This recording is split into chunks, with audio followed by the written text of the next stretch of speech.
हरे कृष्ण कृष्ण कृष्ण हरे हरे। हरे राम राम राम हरे हरे हरे कृष्ण कृष्ण कृष्ण हरे हरे। हरे राम राम राम हरे हरे। हरे राम राम हरे हरे। हरे कृष्ण पुंडलिकावृते हर विठ्ठल श्री गुरु ज्ञानदेव ज्ञानेश्वर महाराज की जय। श्री संत बुआ साहेब महाराज की जय। ब्रह्मा रुद्र कुमारो हरिवरुणेमा वह्निरिंद्र कुबेर चंद्रादित्यौ सरस्वत्युदधियुगनगा वायुर्वे भुजंगा सिद्धा नद्यौ शुनौ श्रीर्दितिरदितसुता मातरश्चण्डिकाद्या वेदास्तीर्थानि यज्ञा गणवसुमुनया पान्तु नित्यं ग्रहाश्च ध्यानाभ्यासवशीकृतेन मनसा यन्निर्गुणं निष्क्रियं ज्योतिः किञ्चन योगिनो यदि परं पश्यन्ति पश्यन्तु ते अस्माकं तु तदेव लोचनचमत्काराय भूयाच्चिरं कालिन्द्यापुलिनेषु यत्किमपि तन्नीलं महोदावते हंसासीना हसन्ति मृदुमधुरकला वादयन्ति स्ववीणां तत्त्वग्रामं समस्तं प्रकटमविकलं सन्नयन्ति विकासं मुक्तामालां दधाना गुणिगणमहितास्तु इमाना सुरेन्द्रैर्वागीशा सुप्रसन्ना निवसतु वदनां भोरुहान्तस्वदा मे। ॐ सहनावतु सहनौ भुनक्तु सह वीर्यङ्करवावहै तेजस्विनावधीतमस्तु मा विद्विषावहै। ॐ शान्ति शान्ति शान्तिः। ज्ञानदेवं नमस्कृत्य नामदेवं तथैव च एकनाथं पुनर्नत्वा तुकारामं ततः परं गुरुभक्तनीलकण्ठं सम्प्रदायविभूषणं सुसेव्यं सर्वदास्माभिः रेतदाचार्यपञ्चकम्। ॐ शान्ति शान्ति शान्तिः।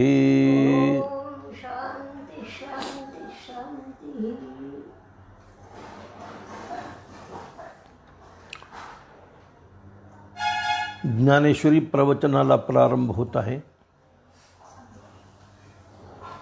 12वा अध्याय त्यातील 3-4 श्लोक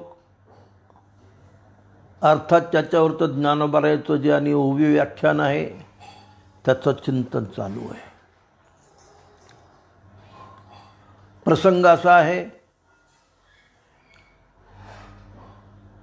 सगुण भक्ती करणारे सगुण भक्त आणि निर्गुण ब्रह्माची उपासना करणारे निर्गुण भक्त तेषांके योगवेत्तमाः। त्याच्यामध्ये अर्जुनाच्या मनात होतं की भगवंतानी कदाचित असं होऊ नये की ते विश्वरूपच आणि या ठिकाणी श्रेष्ठ आहे आणि ते तू त्याचं ध्यान कर असं कदाचित म्हणू नये असं मनामध्ये दुखदुख होती। परंतु भगवंताने त्याच्या मनातलं ओळखून, कारण भगवान परमात्मा तो सगळ्याच्या मनातला ओळखतो ना तो, म्हणून भगवंताने अर्जुनाच्या मनातला भाव ओळखून सगुण भक्ती श्रेष्ठ आहे असं सांगितलं। पण आता सगुण भक्ती श्रेष्ठ म्हटलं असताना जे इथपर्यंत तयारी असते ज्यांची की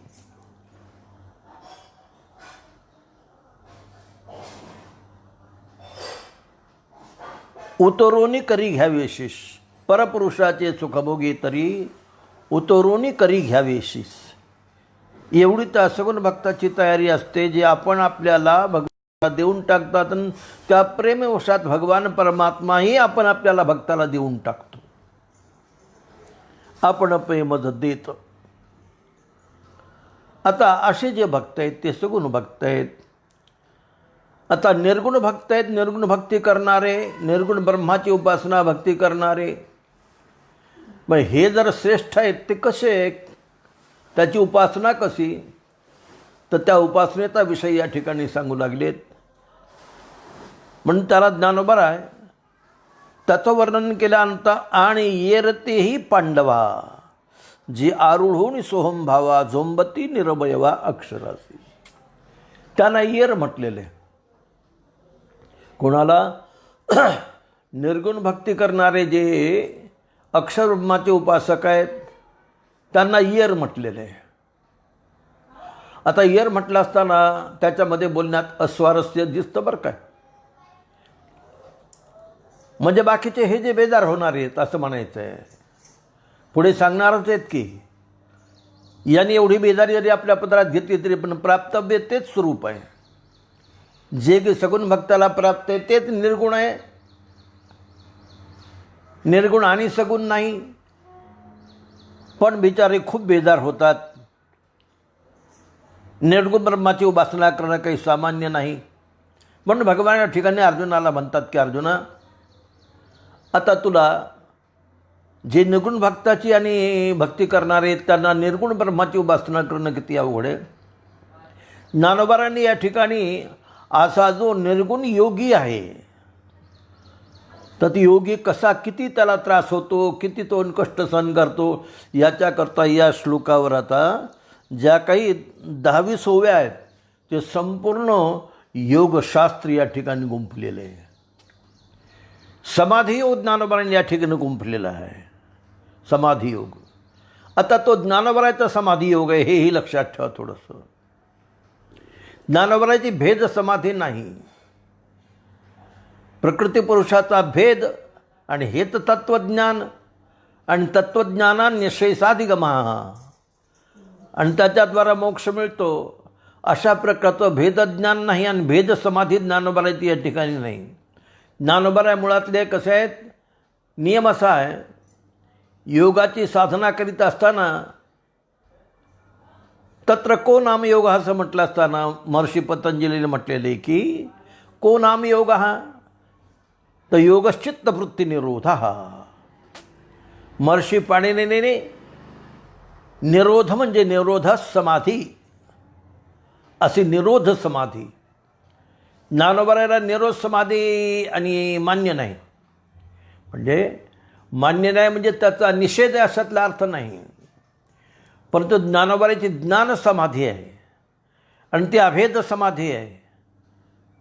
आपल्याला त्यांनी व्याख्यात करायची ठरली तर आणि स्वतः त्याची व्याख्या करीत असताना म्हणतात ती योगाची समाधी करायची. तर तो योग कसा आहे, तर निर्गुण समाधीचा निर्गुण योग जो ज्ञानोबारायचा आहे. जी सगुण भक्ती आहे ती सगुण भक्ती या ठिकाणी आणि ही सोपी आहे. आणि निर्गुण अक्षर ब्रह्माची उपासना करणं अत्यंत अवघड आहे. किती अवघड आहे त्याच्याकरता बोलू लागली की अशी जी समाधी आहे तर जे ध्यात्रध्याने परित्यज्य क्रमात ध्येयैक गोचरम निवातदीपवच्चित्तम समाधीत्यभिधीयते असं विद्यान्य स्वामींनी म्हटलेले की अशी ज्ञानयोगाची ज्ञान समाधी आहे. ज्ञानोबारा यद्यपि हाडाचे योगी आहेत. परंपरेने ज्ञानोबाराला योग मिळालेला आहे. नाथ संप्रदाय मुळातला योगी संप्रदाय आहे आणि त्यातले साधक आपल्याला म्हणून घेणारे आणि ज्ञानोबारा आहेत. कारण गहिनी प्रसाद निवृत्ती दातार ज्ञानदेवा सार्थो जविले. मग गहिनीनाथाच्या द्वारा यांना ही शिक्षा दीक्षा मिळालेली आहे. मग ज्ञानोबाराचा आणि वारसा योगाचा आहे आणि त्याच्याद्वारा यम नियमासन प्राणायाम प्रत्याहार धारणा ध्यान आणि समाधी या प्रकारची ही अष्टांग योगाची समाधी. ते अष्टांग योग ज्ञानोबारा मानत नाहीत असं नाही, त्याच परंपरेने चालतात. पण समाधीचं जे अंतिम फल आहे ती निरोध समाधी नाही इथं. कारण ज्ञाता जो पुरुष आहे ज्ञानाच्या वृत्तीचा बाध होतो. म्हणून ज्ञानोबारा या ठिकाणी वृत्तीचा बाध करण्याची इच्छा करतात. नाहीतर मग चांगदेवाला शरण द्यायची वेळ आली असती ना. त्याचं तर फार मोठं ऐश्वर होतं चांगदेवाचं. बरं यांचे 14 वर्ष पूर्ण झाले होते का नाही कोणास ठाऊक आत्तापर्यंत. पण याच्यानंतर पुन्हा त्यांना 1400 वर्ष झालेले. 1400 वर्षाचा तप्ती तिरवासी आणि एवढी चांगदेव लागते चरणाशी, मग हे घडलं नसतं ना. तर ज्ञानोबाराने हे जे घडवलं, कशात घडवलं आहे? फक्त दोनच त्याच्यामध्ये हेरफेर येते. वृत्तीचा निरोध व्हावा का वृत्तीचा बाध व्हावा? तर वृत्तीचा बाध होणं ही ज्ञान समाधी आहे. कारण ज्ञानोबाराने म्हटलेलं तर आहे, ते बालचंद्र नावाचं काव्य ज्ञानोबाराचं आणि भंग आहे ना. वृत्तीसहित मज लपवी, माझे मन चरण ठेवी, निवृत्ती आणि पदोपदी गोवी गोवी अंतू उसावी दिनोद्धरण. कशी स्थिती आहे की ज्ञानोबाराला ही जी समाधी आहे ती वृत्तीसहित मज लपवी, आणि वृत्ती ही निवृत्ती झाली जनन दिसे तेथे, अशा प्रकारची ती अवस्था आहे, ती समाधी आहे. म्हणजे वृत्तीचा निरोध ज्ञानोबाराला इष्ट नाही. चांगदेवाच्या वृत्तीचा निरोध झालेला होता, फक्त 19-20चं अंतर होतं. त्यात वृत्तीचा बाध झाला की चांगदेव महासिद्ध झाले. ज्ञानोबाराच्या जीवनाप्रमाणे ज्यांचं जीवन उज्ज्वल झालं पुन्हा. आणि म्हणून ज्ञानोबाराने त्यांना आणि आपलंसं केलं. आपलंसं केल्यानंतर मग त्याला ती ज्ञानसमाधी आणि चांगदेवासारख्यानं मिळाली. नाहीतर मग समाधी म्हटलं असताना अष्टांग युगाची समाधी, ती भेद समाधी सगळ्यालाच माहीत आहे. आणि योगाचा सिद्धांत भेद समाधीमध्येच आहे. निरोध समाधी आहे, ज्याची निरोध म्हटलेले प्रतिज्ञाते योगाची की योगश्चित्तवृत्ती निरोधा. आम्हाला चित्तवृत्तीचा निरोध नको, याच्या पलीकडे एक पाऊल टाकायचं, वृत्तीचा बाध झाला पाहिजे. तो वृत्तीचा बाध व्हावा असं चांगदेव महाराजांच्या मनामध्ये असलं पाहिजे. ज्या अर्थी शोधात निघाले ते, आणि शोधात निघून पर्यायानं फलतः ज्ञानोबारासारख्या महासिद्धाला त्यांनी आणि आपल्या सर्वस्व समर्पण भावनेनं भेट दिली. सर्वस्व समर्पण भावानं भेट दिल्यानंतर मी का म्हणालो की आले लोटांगणी चांगदेव, ही त्यांची भूमिका आहे. त्यांना कळून चुकलं की आपण एक पाऊल मागे आहोत, म्हणजे कदाचित आपली समाधी पुन्हा आणि ही समाधी पुन्हा उत्थित होईल, पुन्हा आपल्याला समाधीला बसावं लागेल, असा प्रसंग पुन्हा येऊ नये.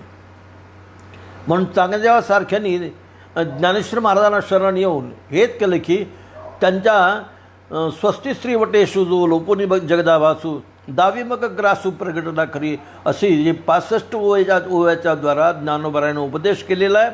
त्याच्यामध्ये वृत्तीचा बाध शिकवलेला आहे. कुणाला? चांगदेवाला वृत्तीचा बाध शिकवलेला आहे. वृत्तीचा बाध झाला आणि वृत्तीचा बाध झाल्यानंतर स्वयंसिद्ध त्यांना बनवलेलं. तर त्याकरता या ठिकाणी सुद्धा अशी जी ज्ञानोबारांना इष्ट असणारी समाधी ज्ञानसमाधी आहे. तर त्या ज्ञानसमाधीच्या द्वारा अशा साधनेचा ज्ञानसमाधी कशी आहे? त्या ज्ञानोबारा आहे. योगाच्या बाबतीत आपण जरी विचार केला, योगाचे 2 अंग कल्पना करा. कोणते? एक ज्ञान अंग आहे आणि एक अनुभव अंग आहे. ज्ञान होणं योगाचे व्याख्यान कोणालाही करता येईल, योगावर लेखनही चालवता येईल नाही असं नाही. परंतु योगाच्या द्वारा आणि ही स्थिती प्राप्त व्हावी की त्याला वृत्तीचा बाध व्हावा, हे त्याच्यासमोर येणार नाही.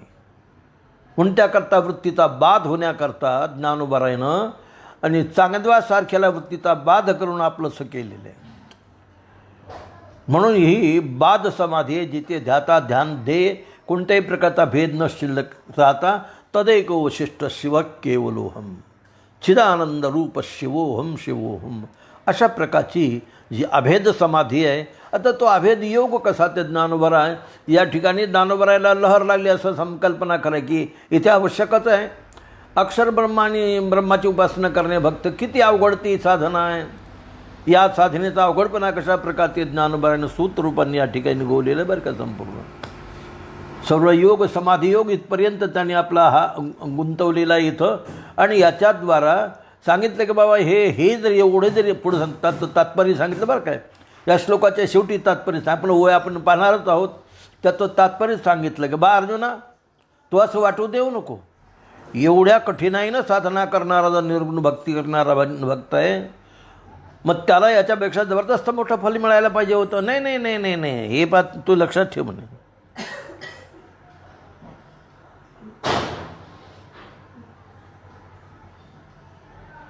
हे एवढं जरी असेल तरी पण म्हणतात याच्यापेक्षा काही अधिक त्याला मिळालं असं नाही. वाचून योगाची निबळे अधिक काही मिळे ऐसे नाही आगळे कष्टची तया.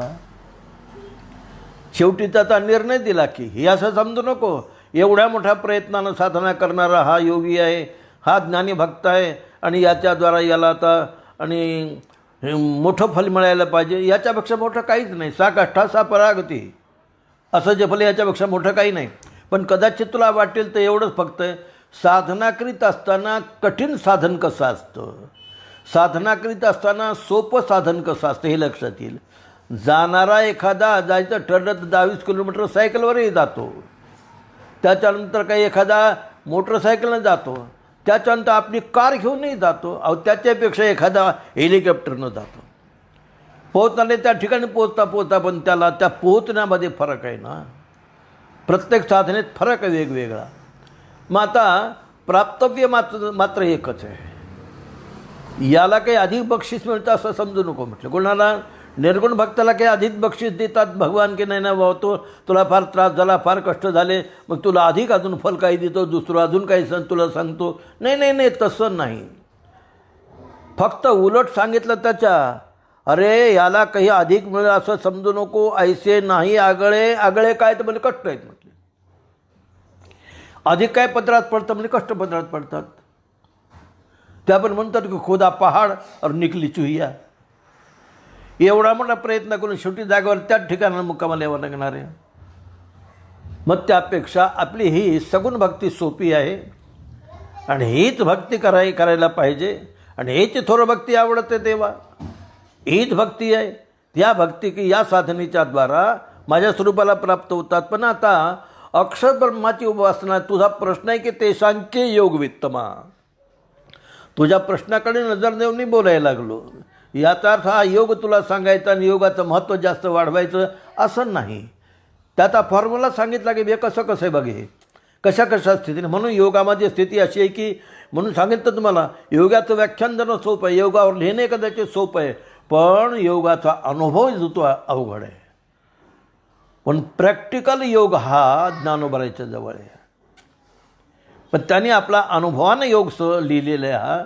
म्हणून ज्ञानोबा 6व्या अध्यायसुद्धा कधी योगाबद्दल बरंचसं काही बोलत असताना योगशास्त्र आणि ज्ञानोबा यांच्या आपल्या अनुभवाच्या पद्धतीमध्ये कुठे फरक पडला योगशास्त्राच्या द्वारा. त्यांनी आपल्या पद्धतीने आपल्या अनुभवाने लिहिलेलं आहे. तसं या ठिकाणी आपण हे दोन्ही भक्त आहेत ना. एक सगुण भक्ती करणारा भक्त आहे, निर्गुण भक्ती करणारा भक्त आहे. आणि सांगितलं की बाबा फार अवघड म्हणते अशी साधना करतात ते. पण ते प्राप्नुवन्ति मामेव. सर्वभूत हिते रता ते समबुद्धया मामेव प्राप्नुवन्ति. मला ते प्राप्त होतात म्हटले. मग मामेव प्राप्नुवन्ति तर मग याच्याकरता प्राप्तव्य एक आहे पण मिळतं काय नाही. त्यांना अधिकही बक्षीस द्यायला पाहिजे ना. वा शाबास पण पाठ थापटायला पाहिजे.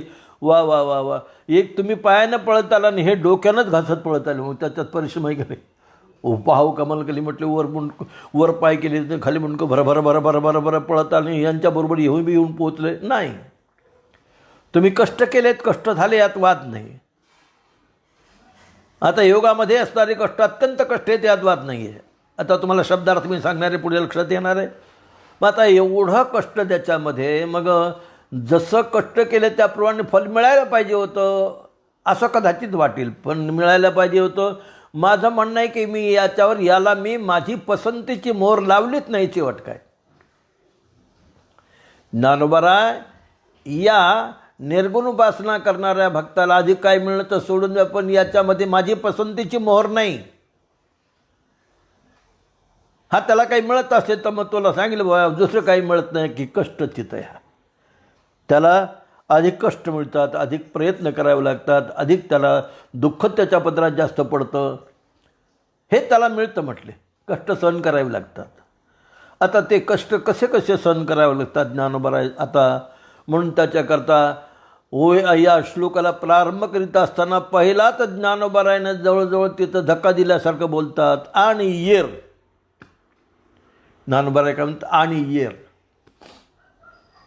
मी सांगितलं ना तो गोबरा देव आपला असा करावा म्हणून म्हणतात. संसार आपला साकार असं म्हणत नाही, तुला त्याला तुच्छता दाखविली येरती माईके.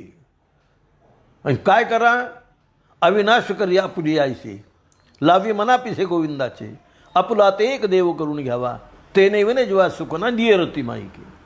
याचा अर्थ येर म्हणून इतर संसाराच्या सिद्धीकरता प्राप्तीकरता कोणाला आरूढ करण्याचा प्रयत्न संतांनी केला नाही. उलट फलकटा हा संसार आणि एक सारा भगवंत. संसार कसा आहे, फलकट आहे म्हटले, आणि तिकडे जाणारा कोण साधन आहे तो हलकट. मग तसं या साधनेत जाण्याकरता तो कोबरा जसं आणि सांगू लागले की अरे देव आपला साकार येर, येर म्हणजे केर, येरती माईके. तसं ज्ञानोबरायला अर्जुनाच्या म्हणण्याप्रमाणे पसंती आली. अर्जुनालाच खुश करायचं होतं. अर्जुनाला खुश करण्याकरता खरं पाहिल्याचं असं व्हायला पाहिजे होतं. आता ज्ञानोबरायनं नको असतानासुद्धा या ठिकाणी संपूर्ण योगाची प्रक्रिया गुंफली का नाही, गुंफली आहे या श्लोकामध्ये. अवघड प्रक्रिया गुंफलेली नाही असं नाही, पण एवढं असूनसुद्धा सांगतात काय की नाही नाही नाही नाही, अरे पा तुला काय सांगावं, पुढे जाऊन सांगू लागले क्लेश होतो तर तेषाम, अत्यंत त्यांना क्लेश सहन करावे लागतात त्या योग्याला. आता कसे कसे क्लेश सहन करावे असतात, कसं कसं दुःख सहन करावं लागतं हे आपल्याला पुढे यांनी कळणारच आहे. फक्त इथे येत म्हणायचे की असे जे आहे ते अर्जुना येर म्हटलं असताना कदाचित ज्ञानोबरायनं थोडासा असा आणि त्याच्याकडे थोडंसं वेगळ्या दृष्टीनं पाहून बोलल्यासारखं वाटतं आहे. जसं एखाद्या माणसासमोर उभे आहेत म्हणजे अहो ते फलाने आले नाहीत, ऊ केलं म्हणजे याचा अर्थ त्याच्या स्वारस्य नाही, ते यावी तशी इच्छा नाव तुम्ही या की म्हटले, तसं कसं म्हटले. हो, आज कोणता दिवस आहे, कसा दिवस आहे, आज भगवान रामप्रभूच्या त्या मंदिरात आणि स्थापना होणार आहे. तिथे आज मंदिराचं काम कौशल्या समारंभ प्रभू एवढा तो कार्यक्रम चालू होणार आज. मग तुम्ही मला जाऊ दे, का म्हणजे इतकं लांब जाताच येत नाही आम्हाला, जिल्हाबंदी जिल्ह्याच्या पलीकडे जाता येत नाही, सगळ्याला जाता येत नाही, सगळ्याला पळता येत नाही.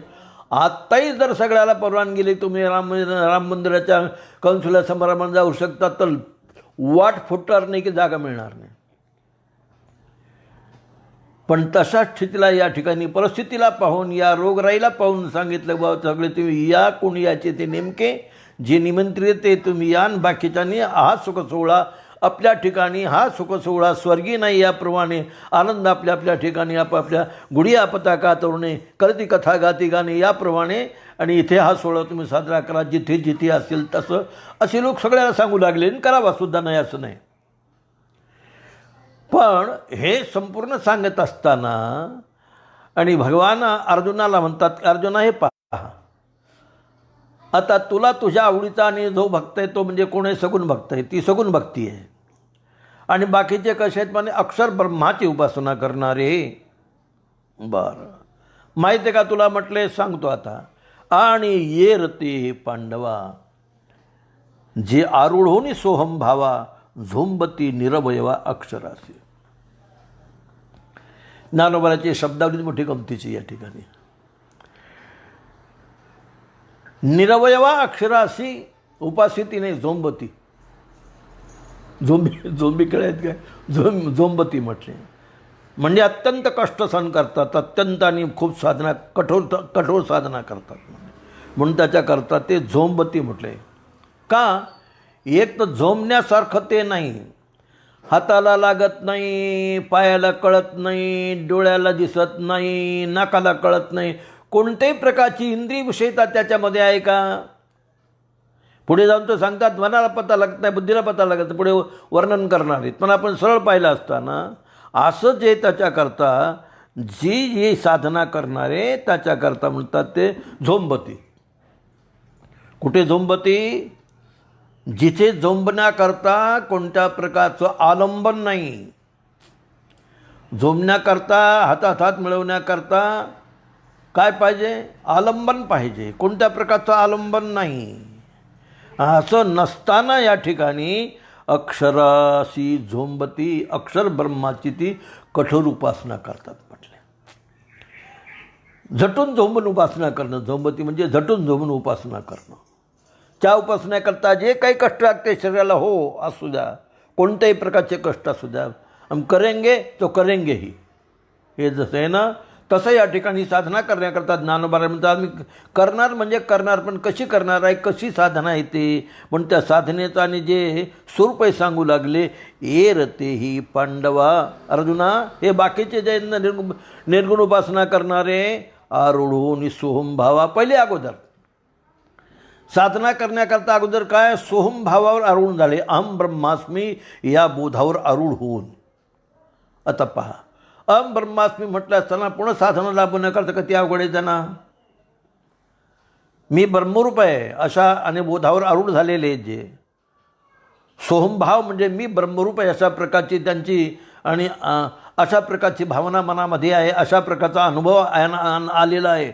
आरूढ होऊन सोहमभावा. आता हे बाकीचे भक्त आरूढ होऊन काय कशावर आरूढ होतील.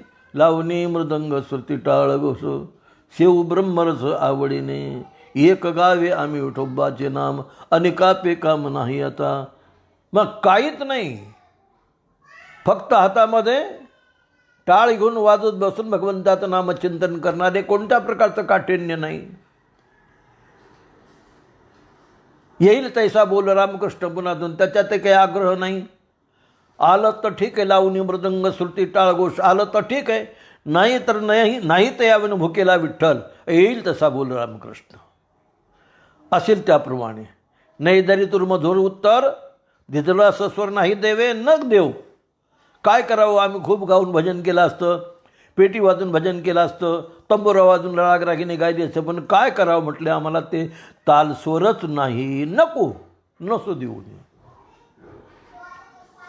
तालस्वर जरी देवाने दिला नसेल तुला, नाही जरी तुला मधुर उत्तर दिदरा स्वस्वर नाही देवे तरी नाही तयावी भुकेला विठ्ठल.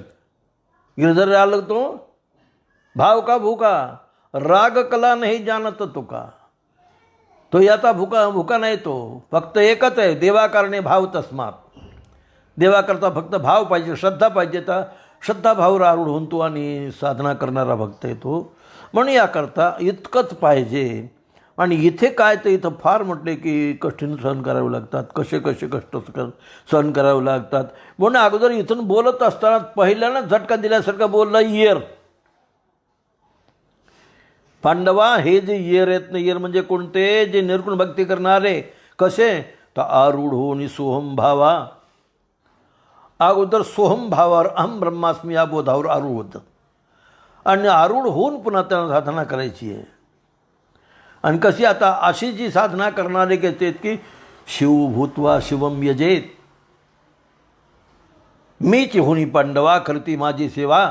अशा प्रकारचे अहम ब्रह्मास्मी म्हणजे मी परमात्मा आहे अशा भावावर आरूढ होऊन, मी ब्रह्मरूप आहे अशा आणि भावनेवर आरूढ होऊन मग त्यांना त्या निरवय ब्रह्माशी झुंबत राहावं लागतं. त्याच्याशी पुन्हा त्यांना साधना करावी लागते निर्गुण ब्रह्माशी. म्हणजे अवघड आहे, अवघड साधा अवघड नाही. ज्ञानोबाराय खूप त्याचा अवघडपणा सांगणार आहेत पुढं. झोंबती निरवयवा अक्षराशी, त्या अक्षर ब्रह्माशी झोंबतात, त्याच्याशी खूप कठीण आहे साधना करतात. झोंबत असतील, अरे बाबा निरवयवा झोंबती विशेष आहे, ज्याच्यामध्ये कोणत्या प्रकारचा अवयव नाही, कोणत्याही प्रकारचा अवयव नाही, स्वगत भेद नाही, ज्याच्यामध्ये स्वजाती भेद नाही, ज्याच्यामध्ये विजातीय भेद नाही, स्वगत स्वजाती विजाती भेद शून्य असणारं निर्वच्छिन्न असणारं जे ब्रह्म ते अक्षर ब्रह्म.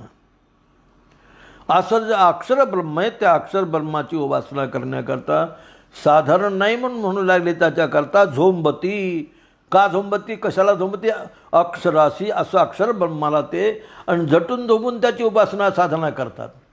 मग एवढी झटून झोंबून उपासना करून किती त्याला त्रास होतो. कसं आहे, उपासना करण्याकरता काहीतरी समोर असावं लागतं, तर चटकन त्याचं ध्यान लागतं, त्याचे चिंतन करता येतं, त्याचं मनन करता येतं. पण इथे अक्षर ब्रह्म म्हटलं असताना काहीच नाही, कशातीच विषयता ज्याच्यामध्ये नाही, कशातीच विषयता ज्याच्यामध्ये नाही. म्हणून जसं भामतीकारांनी वाटले की अविषयम ब्रह्म, ब्रह्म विषय होऊ शकत नाही, अविषयम ब्रह्म.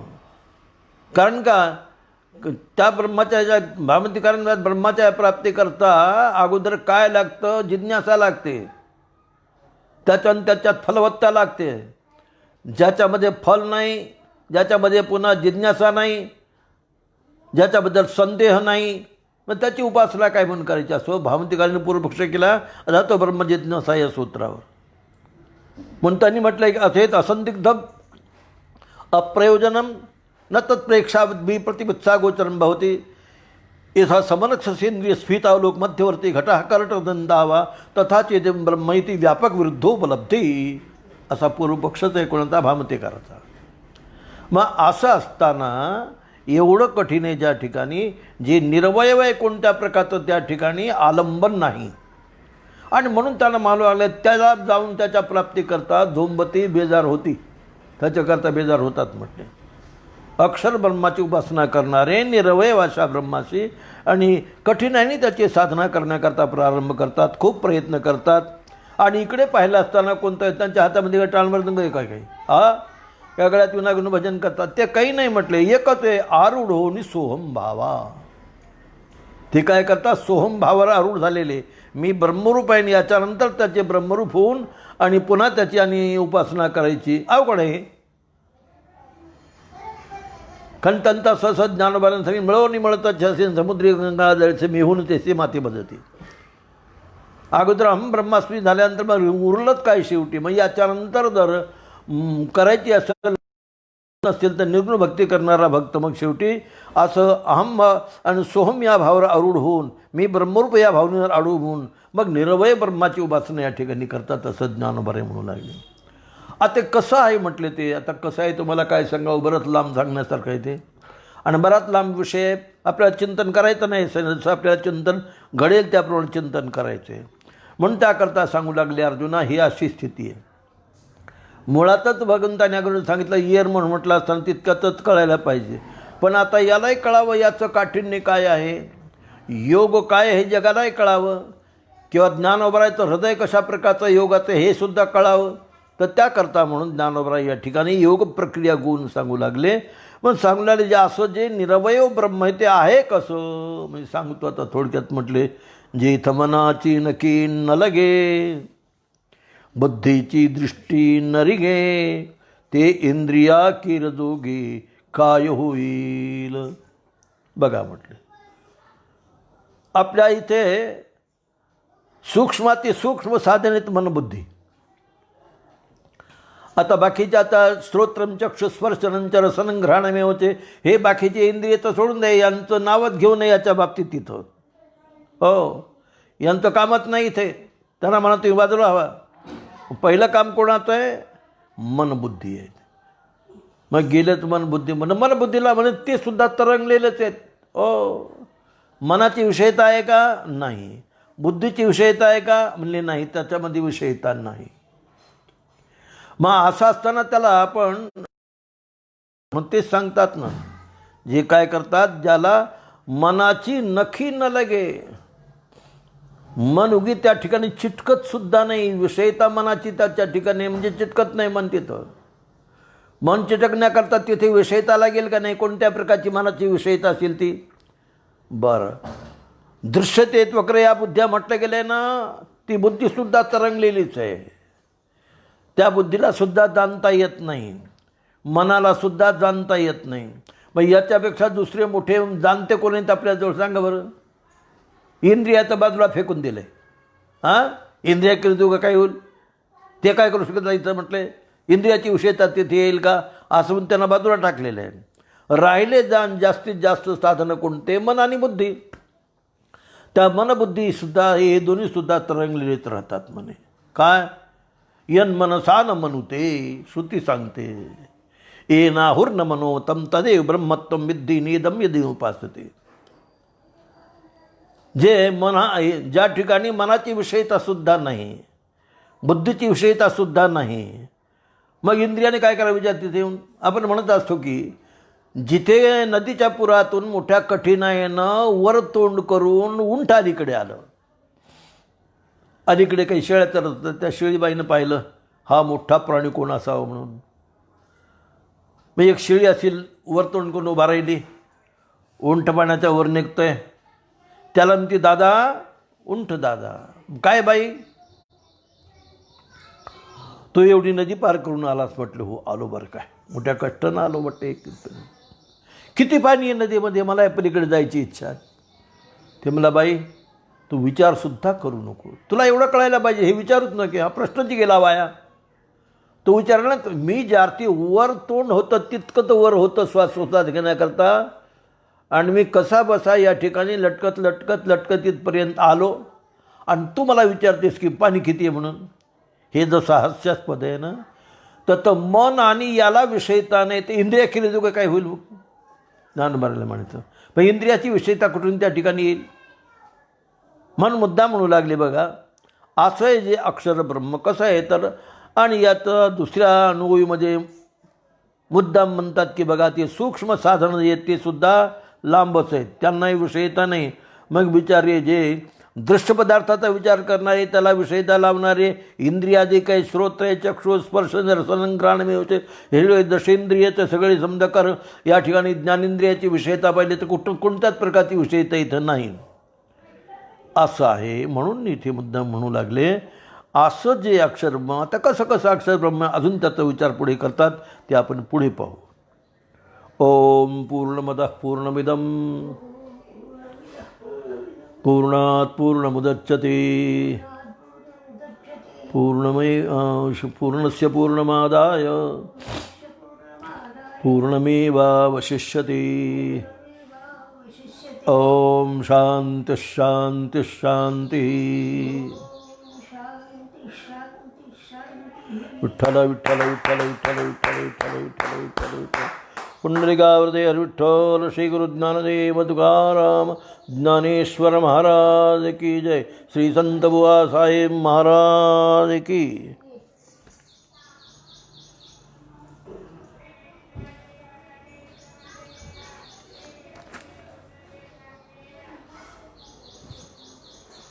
हां, आता ठरल्याप्रमाणे थोडक्यामध्ये एक सुभाषित आपल्यासमोर ठेवायचं आहे.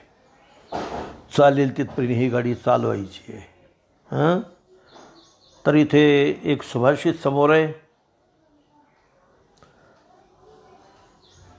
घटो जन्मस्थानम मृगपरिचनो ऊर्जवसनो वनेवास कंदाशनमपि च दुस्थं वपुरिदं तथाप्येकोगश्च सकलमपि वद्वारिधि जलं क्रियासिद्धिस्सत्त्वे वसति महतान्नोपकरणे. कोणती साधना कोणती आणि क्रिया करणारा कोणी असेल तर त्याला बराचसा खटाटोप करावा लागतो. खटाटोप करून त्याची सिद्धी त्याला मिळवावी लागते. ही जनसामान्याची गोष्ट आहे. परंतु महताम जे महापुरुष आहेत, सिद्ध पुरुष आहेत, त्यांच्याकरता हे खटाटोप करण्याची गरज नाही. त्यांना कोणत्याही कार्यामध्ये सिद्धी आपोआप त्यांच्या तेजस्वीपणाने मिळते. ती क्रियासिद्धी त्यांच्या तेजस स्वरूपामध्ये असते, उपकरणात नसते, साधनात नसते. ही एवढी साधना केली म्हणून ही सिद्धी मिळाली असं त्यांना नाही. हे कशावरून मुद्दाम सांगू लागले बघा. म्हटले घटो जन्मस्थानम, नाव घेतात अगस्ती महर्षीचं. अगस्ती महर्षी समोर आहे आपल्या. केवढा पुरुषार्थ केला, फार मोठा पुरुषार्थ केला. म्हटलं 3 आचमनामध्ये संपूर्ण समुद्र पिऊन टाकला ना, समुद्र ग्रसित केला. पुन्हा आजही इतिहासामध्ये पुराणामध्ये प्रसिद्धी आहे अगस्त्य महर्षीची.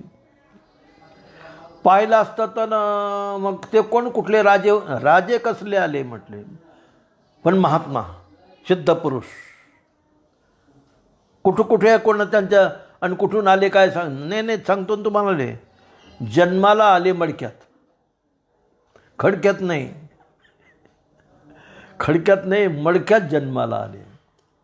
म्हणून त्यांचं वर्णन करतात की घटो जन्मस्थानम. बरं, घटातून जन्माला आले अगस्ती महर्षी. त्यांचं जन्मस्थान म्हणजे घट आहे म्हटले. घटातून जन्माला आले. मग त्यांचे बरे परिचर भोवतालचे कोणतं म्हणे मृग परिजनो. जंगलातले बिचारे मृग हरिणं हे सामान्य पशु बिचारे कोले वाघ हे सगळे त्यांचे कोण परिजन म्हटले, त्यांचा परिवार. बर मग मोठे थाटामाटात राहत असेल. नाही नाही नाही, भोरजवसना भोजपत्राचे आणि वल्कल पांघरून राहत होते म्हटले. भोजपत्र आणि पांघरून राहत होते. भोरजवसनो कुठे राहत होते? कोणत्या बिल्डिंगमध्ये? बिल्डिंगमध्ये. वने वासः वनामध्ये राहत होते, जंगलात राहत होते. अशा जंगलात राहतो जिथे माणसाचा कोठे आणि आवाज येत नसल्याच्या घोर जंगलात राहायचे. काय खात होते म्हणे? कधी गुलाबजामुन खात होते, कधी बालुशाही खात होते, कधी लाडू खात होते. खाणं हे होतं कंदाशनम. कंदमुळे पाला धातूच्या पोषणा खाती वास रानांतरी केला. असे कंदमूळ खात होते. परंतु असं असताना सुद्धा अपिच दुस्तंभ पुरीदम, शरीर खूप मजबूत. आश्चर्याचं शरीर ते. त्याच्यानंतर असं अगदी शुद्ध जो आहार ज्याला म्हटलं जातं ऋषीमुनीचा, कंदाहार मुळं आणि कंदमुळं खायचे. पण दुस्तंभ पुरीदम, शरीर खूप मजबूत म्हटले. पण बघा तथाप्येकोगस्त्य, एकटेच पुन्हा कोणाला जवळ बोललं नाही, काही नाही. काय समुद्र पिऊन टाकायचा होता. म्हणजे बोला सगळे तुमचे कोण बंधू बांधव असतील, अजून कोण तुमचे साथी सोबती असतील. नाही म्हणे एकाकी. तथाप्येकोगस्तेही, एकटेच अगस्ते. आणि समुद्र पिऊन टाकला म्हटले त्याने. सकलमपिबत वारिधी जलम, सकलमपिबत वारिधी जलम, संपूर्ण समुद्राचं जल संपूर्ण समुद्र पिऊन टाकला म्हणते. काय कमाल आहे म्हणते. काय केलं असेल म्हणे? कसं काय केलं असेल म्हणजे? काही नाही, त्याला बाकी काही करायची गरज नाही. ते का छाछ होय काय म्हटले. हे जे तपस्सामर्थ्य आहे, तपस्सामर्थ्याचं फळ सांगू लागले. कारण मोठ्यांची आणि जी कार्यसिद्धी असते ती त्यांच्या तेजस स्वरूपामध्ये असते, त्यांच्या तेजामध्ये असते, साधनेमध्ये नाही. त्यांनी फार कठीण साधना केली म्हणून हे समुद्र पिताला म्हटले. काय काय केलं काय सांगा म्हटले. काहीच नाही केलं. की काय केलं म्हणजे काय? त्यांची सिद्धी म्हणजे त्यांच्या तेजस स्वरूपामध्ये असते. आणि खरंच आहे, काही काही ठिकाणी तेजस स्वरूपातली जी सिद्धी आहे ती साधनासुद्धा मिळणं अवघड आहे. तुम्हाला उदाहरण सांगू. अहोराणीची पाले खाईरा, नेवाने करविले लंकेश्वरा, एकला अर्जुन क्षुनी अकरा नजिनी चिकाई. बघावं म्हटले राणीची पाले खायरा, रानात झाडपाला खाणारे वानर. आणि लंकाधिपती असताना रावण त्याला काय केलं म्हटले? जर्जर केलं, जिंकलं त्याला. वानराच्या द्वारा. हो, तुकोबारा सांगू लागले. वानराने काय केलं म्हटले? वानर हाती लंका आणि घे बविली म्हणे तुका, त्यांच्या साह्यानं लंकेवर विजय प्राप्त केला. 18 पद्म वानर होती, एक नाही. मग यांच्या बळावर प्रभू रामचंद्रांनी लंकेवर विजय प्राप्त केला, रावणाला जिंकलं. मग यांची ही जी क्रियासिद्धी आहे, ही क्रियासिद्धी त्यांच्या साधनेत नाही. मग प्रभू रामचंद्राचं जे तेज आहे त्या तेजस स्वरूपामध्ये ती कार्यसिद्धी असते, ती बाहेर नसते कुठे. अर्जुनाचे उदाहरण सांगा किंवा अर्जुनाची तशी स्थिती आहे. असे करोडो वाण अर्जुनाच्या पलटण आले असतात तर भीष्माचार्य, द्रोणाचार्य, कृपाचार्य, कर्ण आहे, अश्वत्थामा असे मोठमोठे महावीर होते तिथे. ज्ञानोबराच्या भाषेत सांगायचे म्हणजे एक एकाची नमन व्यापारी, हे विश्वाचे होई संबर आहे. हातामध्ये पाणी घेऊन जर जगावर शिंपडाचं जग संपूर्ण जळून भस्म सामर्थ्य आहे. हातामध्ये अस्त्रशस्त्र घेऊन विजय संपादन करणं दुय्यम दर्जामध्ये आहे त्यांचं. मग पहा बरं म्हटले, एवढे ज्यांनी केलं काय म्हणले, कोणतं त्यांची सिद्धी कशामध्ये होती म्हटले? नाही नाही, ते प्रभू रामचंद्रामध्ये असणारी जी दिव्य तेजस सिद्धी, त्या तेजस सिद्धीच्या द्वारा सगळं घडलेलं आहे. म्हणून महताम मोठ्यांचं जे अनेक फल असतं, क्रियासिद्धी असते, ती कशामध्ये? नोपकरणे, उपकरणात नाही. मग त्यांच्या सत्वामध्ये तेजस स्वरूपामध्ये असते ती. म्हणून क्रियासिद्धी सत्वे वसती, ती त्यांच्या सत्व आणि सामर्थ्यामध्ये राहत असते. ती क्रियासिद्धी साधनामध्ये राहत नाही. दुसऱ्या अमुक शस्त्रप्रयोग तमुक अस्त्रप्रयोग सगळे केले याच्यामुळं सिद्धी प्राप्त झाल्याचं नाही म्हटले. म्हणून असं संपूर्ण सैन्यावर विजय अर्जुनानं प्राप्त केला त्याच्याबद्दल सांगू लागले. म्हणून इथे क्रियासिद्धी सत्वे वसती महताम, नोपकरणे, उपकरणामध्ये राहत नाही. याच्याकरता म्हणून हे अगस्त्य महर्षीचं वर्णन करू लागले की तथाप्येकोगस्त्य सकलमपिबत वारिधी जलम. एकट्या कोणत्याही प्रकारचं कोणाचं सहाय्य नाही, एकट्या अगस्त्य महर्षीने संपूर्ण समुद्र घट्ट करून घेतला, पिऊन टाकला. कसं काय घडलं, काय काय केलं, काय केलं, काही नाही. क्रियासिद्धी सत्वे वसती महताम नोपकरणे. महताम मोठ्या महापुरुषाची जी सिद्धी आहे, कार्याची सिद्धी आहे, ती कार्याची सिद्धी कशामध्ये असते म्हटले, ते त्यांच्या तेजामध्ये असते, त्यांच्या तेजस स्वरूपामध्ये असते. ती उपकरणाच्या द्वारा मिळेल ती नाही आहे. म्हणून त्याच्याकरता उदाहरण देऊ लागली की कोण म्हणले अगस्त्य महर्षी. अगस्त्य महर्षी कोण, कुठले कोणते राजे होते का नाही, राजे ख्वाजे काही नाही म्हटले. मग त्याच्याकरता त्यांचं जीवन सांगू लागले की बघा म्हटले घटो जन्मस्थानम, एका घटातून ज्यांचा जन्म झाला. मडकं, घट म्हणजे सोन्याचा नाही, मडकं. साती सोबती कोणतं, मृग परिजनो, जंगलातले पशु त्यांचे कोण म्हणे परिकर आहेत त्यांचे. भूर्जवसन, आणि काय करीत होते, भूर्जवसन, भोजपत्र अंगावर धारण करायचे त्यांनी, कपडा नाही. आणि वनात राहायचे, कंदमुळं खायचे, बंधस्तंभ पुरीदम, मजबूत ज्यांचं शरीर होतं. त्याच्याद्वारा त्यांनी काय केलं, तथाप्योकोगस्ति सकलमपिबत वारिधी जलम, संपूर्ण समुद्र त्यांनी प्राशन करून टाकला. म्हणून म्हणू लागले ही जी कार्यसिद्धी आहे ही त्यांच्या परिश्रमातली मानली जात नाही. मग त्याची कशी, त्यांच्या जी सिद्धी कशाची, त्यांच्या तेजस स्वरूपाची सिद्धी म्हणते. क्रियासिद्धी सत्वे वसती महताम नोपकरणे.